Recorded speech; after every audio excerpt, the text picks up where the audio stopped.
Bonjour à tous et bienvenue sur Medusa Crypto. On est le 29 juillet 2025. On avait fait une petite pause parce que honnêtement il se passait pas grand chose. On était dans un range qu'on avait démarré globalement la semaine du 11 juillet à peu près, quelque chose comme ça. Et vous voyez qu'on est en train de retravailler une zone de résistance assez majeure. Donc on le voit assez nettement en weekly. Vous la voyez juste ici, c'est la zone des 119 150 dollars. Donc on l'a franchi à la hausse sur la semaine précédente, on a fait une clôture au-dessus. Donc là on est gentiment en ce début de semaine en train de retravailler le milieu de cette bougie weekly et on va voir un petit peu ce qui se passe. Mais on a des signaux qui sont très intéressants pour la suite. Alors quelque peu contradictoires, hein, vous allez voir, on a quelque chose qui sont un petit peu piégeuses. Il va falloir regarder ça, mais on va décortiquer tout ça ensemble dans cette vidéo. Alors déjà, ce que je vous propose, c'est de passer en daily pour regarder un petit peu ce qui se passe de plus près. Donc vous voyez cette fameuse résistance, elle a été retravaillée sur des corps de chandelle en daily, surtout sur le début de ce range. On a fait bien entendu des petits fake out à droite à gauche, mais vous voyez que on est en train de faire un range. Donc je vais le matérialiser juste ici. Vous voyez ici un range globalement entre ces bornes-là et cette borne-là. Vous voyez que les corps de bougie sont tous à l'intérieur et on vient gentiment venir faire des mèches à droite à gauche. La chose qui est intéressante, c'est de regarder que ici on a des prises de liquidité qui se font majoritairement au sud, d'accord? Ici, on a des bougies qui sont de plus en plus profondes et qui viennent récupérer, absorber toute la liquidité qui se trouve sous le prix. Donc ça, c'est généralement des comportements qu'on retrouve dans des phases de réaccumulation, tout simplement parce que les personnes qui ont besoin de recharger, qui ont besoin de faire de la réaccumulation, qui ont pris des profits notamment sur la montée ici, s'ils veulent se repositionner, il va falloir qu'ils se repositionnent avec des ordres de vente, d'accord? Donc une fois que eux achètent, il faut en face, on ait de la contrepartie vendeuse, et la contrepartie vendeuse, elle se trouve souvent sur les zones de liquidation. D'accord? Tout simplement, les traders court terme, ici, ils vont sur les contrats dérivés, se positionner ici, par exemple, mettre leur short sous la bougie précédente, et viser une sortie du range par le haut, par exemple. Et donc là, vous voyez que à chaque fois, on est venu récupérer la liquidité ici, également ici, avec cette magnifique mèche, en fait, vous voyez qu'on est venu récupérer beaucoup de liquidités, et ça c'est très très positif, parce que vous voyez qu'à l'inverse, les liquidités au nord ne se font pas. À l'inverse, quand vous avez une zone de distribution, hein, je vous rappelle les schémas de Wyckoff, et donc d'ailleurs, si vous avez envie, je vous rappelle que dans nos accompagnements, on a tout un module de formation à l'analyse technique, à l'analyse graphique, qui est disponible. Vous avez tous les liens en description, et on parle bien entendu de ce smart money concept avec justement les schémas de Wyckoff. Les schémas de Wyckoff, le principe c'est de déterminer un composite man, en gros la personne qui fait le marché, qui a le plus de fonds. Alors dans les faits c'est plutôt un ensemble de personnes, mais vous avez un ensemble de personnes qui font le marché. Et quand ils ont besoin de sortir du marché, eh ben, ils vont faire l'inverse de ce que je vous ai dit en bas, ils vont essayer de solder leur position, et pour solder leur position, ils vont petit à petit en fait mettre des ordres de vente, et ils vont laisser le prix aller un peu plus haut, et hop, ils vont faire corriger le prix en se servant des personnes qui vont acheter le breakout pour prendre des profits, pour vendre leur position et entraîner le prix à la baisse par la suite. Donc là, à l'inverse, vous voyez que ici, on est venu récupérer toutes les liquidités et ici, pas du tout. C'est quelque chose qu'on voit très bien dans la partie liquidation ici, donc on se retrouve sur CoinGlass, et vous voyez que les liquidations au-dessus du prix n'ont pas été chassées, alors qu'à l'inverse, les liquidations en dessous du prix, vous voyez qu'elles sont de moins en moins nombreuses. Et ça traduit deux choses. Ça traduit le fait que déjà forcément on est venu liquider les acheteurs, et donc petit à petit il y a moins d'acheteurs qui se positionnent parce qu'ils sont un petit peu frustrés, dégoûtés du marché, et donc ils se retirent de position. Et également on est en train de se rendre compte que on a un sentiment qui est en train de switcher. D'accord? On avait forcément sur chaque breakout, on a un sentiment qui devient fortement acheteur, ok? Et ça également, on va le retrouver sur le Fear and Greed Index. Donc le Fear and Greed Index, c'est un algorithme de social engineering, on va dire, qui permet de regarder sur les réseaux sociaux, dans les comportements sur les marchés dérivés, etc. Il y a tout un algorithme qui est fait pour regarder si les personnes sont plutôt anxieuses, plutôt avides, plutôt dans la peur, plutôt du coup dans la cupidité. Et vous voyez qu'ici, À chaque fois qu'on part sur un breakout, bon bah évidemment le Fear and Greed Index, quand on est dans des phases de peur, etc., quand on est en train de tester les supports, etc., on est aux alentours de 40, puis 50, 60, 70, 80, etc. Puis petit à petit, bah, quand on se retrouve à stagner ou à retrouver des niveaux de support, à tester des niveaux de support trop longtemps, bah, on peut voir comme ça des personnes paniquer et un Fear and Greed Index qui vient à baisser. Et donc là, vous voyez que bah, on avait fortement fait augmenter le Fear and Greed Index. Et donc, forcément, ici, on est en train de se rendre compte, du coup, grâce aux liquidations, ce qu'on voit juste ici sur les liquidations long terme, vous voyez que ici, on est en train de switcher bearish à long terme, c'est-à-dire que à long terme, les personnes qui sont là depuis un moment, les grosses positions, sont plutôt vendeuses, d'accord. Elles sont plutôt en train de parier à la baisse. À l'inverse, sur le court terme, et c'est ce qui m'invite à penser qu'on pourrait faire une petite déviation en dessous des 117 000 $, vous voyez qu'à court terme, on a pas mal de personnes qui ont acheté ces creux-là, ou en tout cas qui se sont positionnés ici et qui ont conforté leur position, leur prise de position sur les contrats dérivés, leur position acheteuse, et donc ils ont mis leur stop juste en dessous de ce dernier creux, de ce bottom local, on va dire, à 117 400 $.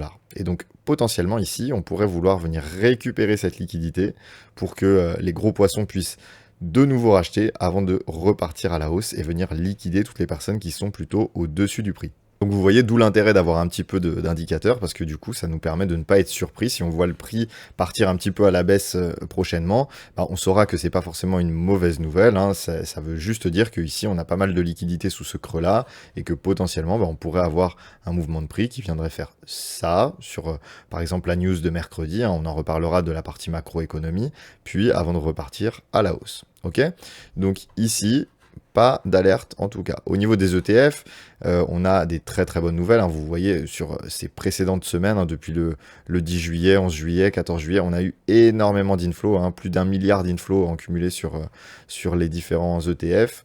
Donc ça a traduit plusieurs choses. Ça traduit le fait que déjà, on a un intérêt de la part des gros portefeuilles, hein, de la part de la smart money, parce que bah, quand vous êtes capable de mettre 1 milliard de dollars par jour dans les ETF Bitcoin, alors ça peut être vous et moi, etc. Mais globalement, c'est surtout des banques, surtout des gros portefeuilles, des institutions, etc. Puisque notamment, bah, vous voyez que ici, on a finalement assez peu d'intérêt sur les Google Trends. Hein, donc Google Trends sur le terme crypto, ça veut dire le nombre de fois que le terme crypto est recherché sur Google. Bah, vous voyez que on n'est pas sur les pics d'euphorie qu'on avait pu avoir en 2021 pendant le bull run, ou même pendant l'investiture de Donald Trump. Donc on a un regain d'intérêt qui quand même est à noter, hein, parce que ça faisait quand même pas mal de temps qu'on stagnait. Globalement depuis mars-avril, on était sur des niveaux vraiment amorphes, hein. Et finalement là on a eu un petit regain d'intérêt. Mais quand même, on n'est pas sur des niveaux majeurs. Donc, il faut se dire que ici, les inflows qu'on a, c'est pas forcément tout un tas de petites personnes qui achètent en masse, mais plutôt des gros portefeuilles qui investissent. Et ça, on le voit également sur Glassnode. Alors, je vais vous le montrer juste là, par exemple. On a les Shark Address, donc les portefeuilles Bitcoin qui possèdent entre 100 et 1000 Bitcoin. Bah, vous voyez que là, ils sont dans une forte période d'accumulation. Vous voyez que ici, donc, quand cette courbe bleue est est positive, ça veut dire qu'on a les portefeuilles qui possèdent entre 100 et 1000 bitcoins qui sont en train d'acheter massivement, et à l'inverse, ils sont en train de vendre sur les périodes où, du coup, on a une courbe qui est dans le négatif, d'accord? Donc ici, vous voyez que bah, ce mouvement ici, haussier, etc., il est fortement drivé par les requins. Donc c'est un cycle un peu particulier. C'est pas forcément les whales et les méga whales, hein. Donc les whales et les méga whales, on les a juste là. Par exemple, les méga whales, qui sont les portefeuilles qui possèdent plus de 10 000 bitcoins, hein. Donc 10 000 bitcoins, ça commence à se compter en milliards. Donc vous voyez ici que les gros portefeuilles, bah, globalement, ils sont de moins en moins nombreux, alors pour diverses raisons, hein, mais on a de plus en plus d'acteurs, donc évidemment, posséder plus de 10 000 bitcoins sur une adresse, ça devient de plus en plus rare.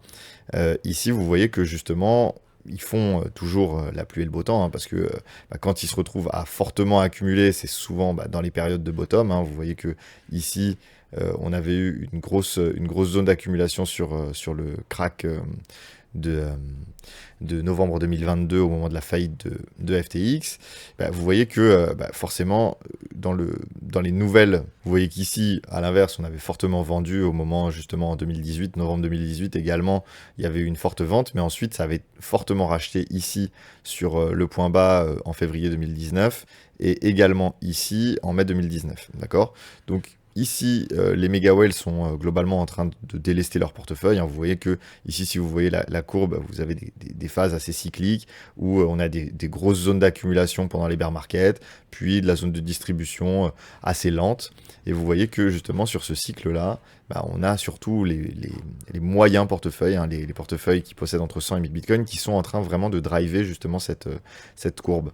Évidemment, je vous le montrais, donc ici sur le graphique des long and short term holder ratio, donc vous voyez ici la courbe en rouge, c'est la courbe de supply, donc de stock détenu par les holders de court terme, et en bleu, celle des holders de long terme. Et vous voyez que ces courbes sont évidemment opposées, c'est-à-dire que quand les holders de long terme se séparent de leur bitcoin, c'est les holders de court terme qui les achètent, et donc généralement, on a des signaux de top quand on n'a plus de nouveaux acheteurs de court terme qui arrivent.